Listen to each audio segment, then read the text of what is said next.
अनुराग भदौरिया जी, confidence तो आपने check कर लिया आरपी सिंह जी का, कॉन्फिडेंस हाई है और सिर्फ दिल्ली में नहीं पूरे देश में कुछ ऐसा ही दावा किया जा रहा है भारतीय जनता पार्टी के साथ। अब तो आखिरी चरण के चुनाव नजदीक आ गए और ये कह रहे हैं जीत तो हमारी पक्की।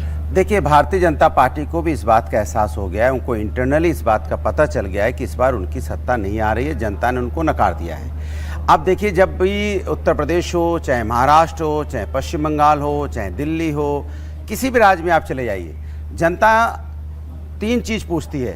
आप सिर्फ जवाब दीजिए महंगाई पे, बेरोजगारी पे, किसान पे, महिला समस्या पे, युवा पे, छात्र पे, और जिस तरह से बेरोजगार यहाँ परेशान है, इस पे आपका बताइए क्या टेक है।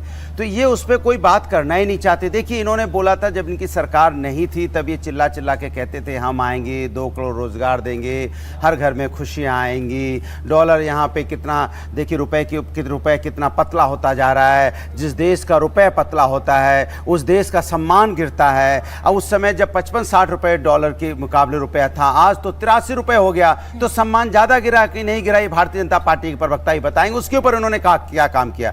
दूसरी बात, जब देश पे कर्जा मात्र 55 लाख करोड़ का था, अब 70 साल में 55 लाख करोड़ का कर्जा हुआ इनके हिसाब से। अगर आप देखेंगे तो 1.5 लाख करोड़ का कर्जा आपने 10 साल में ले लिया, मतलब 205 लाख करोड़ का कर्जा देश के ऊपर में है। हर व्यक्ति में 1,14,000 का कर्जा हर व्यक्ति के ऊपर में। इसके बारे में आपने क्या किया? किसान लगातार यहाँ धरने पे बैठे रहे, किसानों की मौतें हुई, किसान का MSP की गारंटी आज तक क्यों नहीं दे पा रहे हैं, किसान की इनकम दुगनी क्यों नहीं हुई, उस पर आप बताइए। आप बताइए महंगाई कम क्यों नहीं हो रही है, किस तरह से डीजल पेट्रोल की महंगाई बढ़ी हुई है। जो रोजमर्रा की चीजें हैं, चाहे खाने पीने का चीज हो, चाहे दावल हो, चाहे यहाँ पे दाल हो, चावल हो या दूध हो, आप खरीदने जाते सब महंगा हो गया रोजमर्रा की। इस पे बारे में आप क्यों नहीं बोलना चाहते? क्यों नहीं बोलना चाहते? छात्र के लगातार पर्चा लीक हो रहा है, इस पे क्यों नहीं बोलना चाहते? आपकी सरकार राजस्थान में है, झुंझुनू में दलित को पीट के किस तरह से उसको अधमरा करके बाद में उसकी मौत हो जाती है, इस पे आप चुप्पी क्यों साथ जाते हैं? क्या दलितों का सम्मान आपकी सरकारों में नहीं होगा? आप एक शब्द नहीं बोलेंगे अभी? क्या उसको जिससे पीट के मारा गया उस पर क्या है आपका?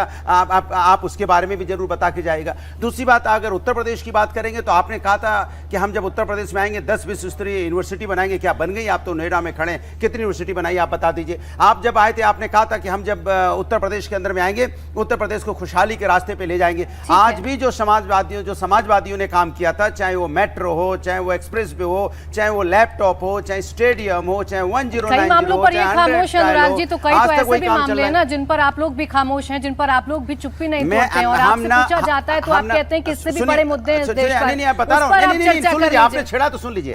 हम समाजवादी लोग हमेशा से महिला सम्मान की बात करते हैं। किसी महिला के साथ अन्याय होगा उसको न्याय मिलना चाहिए, हम सबके साथ खड़े हैं। दूसरी बात, मणिपुर पे भी उसी तरह की बात भारतीय जनता पार्टी क्यों नहीं करती है? पहलवान महिलाओं के साथ अन्याय हुआ, भारतीय जनता पार्टी ने क्यों नहीं बात की? BHU की बेटी के साथ अन्याय हुआ तो भारतीय जनता पार्टी के लोग उसमें पाए गए। जिस तरह से नहीं, एक बार और सुन लीजिए। यहाँ पे गायत्री प्रजापति की फोटो लेके घूमा करते थे, हमने उनकी पत्नी को सम्मान दिया था, टिकट दी थी उनको हमने MLA बनाया था, तो भारतीय जनता पार्टी हल्ला मचाती थी। आज उन्हीं को लेके लेकिन महिलाओं के मसले पर बनारस में अभी जब पहुंचे प्रधानमंत्री नरेंद्र मोदी तो आपके नेता का बयान उन्होंने याद दिलाया था। जवाब BHU पे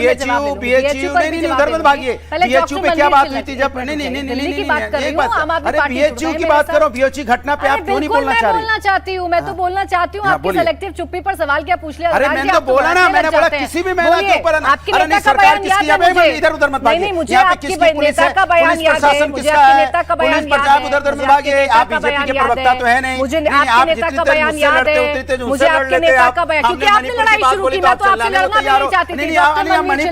डॉक्टर मनवीर छिल्लर जी, डॉक्टर मनवीर छिल्लर जी, अब आपके सहयोगी बोले कि ना बोले? पुलिस भारतीय जनता सहयोगी बोले कि ना बोले? डॉक्टर मनवीर छिल्लर जी, आप जवाब दीजिए। आम आदमी पार्टी से डॉक्टर मनवीर छिल्लर हमारे साथ जुड़ गए। अरे रुक जाइए, एक सेकंड रुक जाइए सर।